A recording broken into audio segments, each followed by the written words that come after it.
आदरणीय शोभा दीदी जी, आपने चंद शब्दों में ही बहुत कुछ बताया। इस परिवार ने बहुत कुछ दिया है बाबा की सेवा के लिए, तन मन और धन भी। हमने बचपन से देखा है, जो माता जी थे, रामेश्वर भाई जी की माता जी, रतन भाई जी की माता जी, बहुत ही सरल और सौम्य स्वभाव के थे। और बाबा मैं थे, बाबा बाबा उनके रोम रोम में बसा हुआ था। मैं 90 से 2000 दीवानी सेंटर पर थी। जिस दिन माता जी ने शरीर छोड़ा और हमें बुलाया, विशेष मुझे याद किया, और मैं गुलाब जामुन का भोग लेकर के आई थी।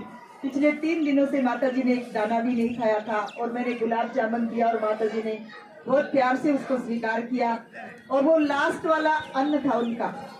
और उनके जो छोटे मोटे जेवर थे, पायल वगैरह जो भी थे, उन्होंने छुपा करके रुमाल में बांध करके अपने पास पोटली में छुपा कर रखे थे, और मेरे हाथ में ऐसे दबा दिया जैसे एक माँ अपनी बेटी को देती है। तो फिर मैंने उनको दृष्टि दी, और दृष्टि देते देते वो अव्यक्त हो गई। और फिर मैंने वो सावित्री, जो इन माता जी की बेटी, जो रामेश्वर भाई जी की बहन है, मैंने उनको धीरे से दे दिया। कहा नहीं दीदी आपको दिया है, मैं नहीं लूंगी। तो मैंने बड़ी दीदी को दे दिया था जाकर के। तो ऐसी एक ये छोटी सी उदाहरण है, जब तक हम नहीं आए, भोग नहीं खाया, माता जी ने शरीर नहीं छोड़ा, हम बहुत करीब से माता जी को देखते थे, किस तरह से वो सेवा करते थे। आज पुरानी 2-3 माताएं हैं, मैं नहीं समझती वो 40 साल की हैं, आज यहाँ पर दिखाई नहीं दे रही हैं, पता नहीं तबीयत के कारण या जिस कारण से वो यहाँ नहीं आ पाई हैं। और एक अनुभव मैं छोटा सा मेरे जीवन का भी सुनाना चाहूंगी। ये धर्मशाला आप देख रही हो, 1966 की बनी हुई, बाजू में ही है। पहली बार जब मास्टर जी ने, ये इंद्र शर्मा जी ने, हमारे गुरु जी ने ये प्रदर्शनी लगाई थी, तब मेरी आयु मात्र 8 वर्ष की थी। और हम प्रदर्शनी देखने गए थे, जून का महीना था, सभी लोग जा रहे थे, और मैंने देखा कि यहाँ अच्छी भगवान की, क्योंकि धार्मिक घर में ही मैंने जन्म लिया था, तो सब तो जूते पहन करके जा रहे थे, और मैंने अपनी चप्पलें निकाल दी थी, और वापस आई तो मेरी चप्पलें नहीं मिली थी। सबने कहा कि चप्पलों का गुम हो जाना अच्छी बात होती है। तो मैं ऐसे पेड़ों की छाव, रेतीली जमीन थी, कैसे कैसे मैं घर पहुंची। और रात को सोपन में मैंने देखा कि एक वो जो बड़े बड़े नाखून वाला सृष्टि का अंतिम समय चल रहा है, वो सोपन में दिखाई दिया था। तब मैं डर गई थी, और इस ज्ञान को उसी समय मेरे बाल मन पर अंकित हो गया था, वो बीज जो मास्टर जी ने बोया था।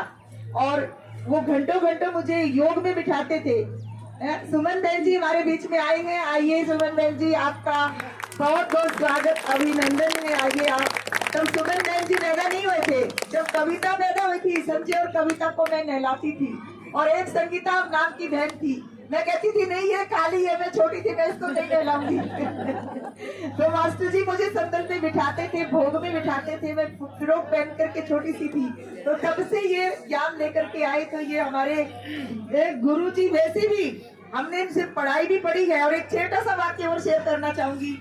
बहुत छोटी थी मैं, और इन्होंने कहा क्लास में लेट क्यों आई, कान पकड़ो। और मैं बहुत छोटा बच्चा, फर्स्ट क्लास फर्स्ट का ही थी, और जाकर के मास्टर जी के कान पकड़ लिए, और कहा कि ये क्या किया। मैंने कहा आपने कहा था कान पकड़ो, ये थोड़ी कहा था कि किसके कान पकड़ो, किसके भी पकड़ो। और ये कहा कि ये लड़की कोई साधारण नहीं हो सकती। यहाँ हमारे गांव में बासुड़े का मेला भरता है, और मास्टर जी के कंधे पर बैठ के मेला देखने जाया करती थी, और दोनों पैर ऐसे छाती में मारती थी। इतनी पालना दादाजी से मैंने ली है, शायद आप लोगों ने ना ली हो, और मुझे गर्व होता था कि ये मेरे गुरुजी हैं। और ये वाक्य, ये कहानी हमने दादी प्रकाश मणि जी को सुनाई, और दादी बहुत हंसे कि आप जी आपकी टीचर बन गई है। तो ये जीवन की कुछ बातें, घटनाएं थी जो आज मुझे याद आ रही हैं, वो बचपन की बातें। तो सुमन बहन तो पैदा नहीं हुए थे उस समय में। तो अभी मैं अनुरोध करूंगी, हमारे बीच में सुनीता बहन जो तोशाम से आई हैं, वो कुछ अनुभव या कुछ श्रद्धांजलि के 2 शब्द बोले।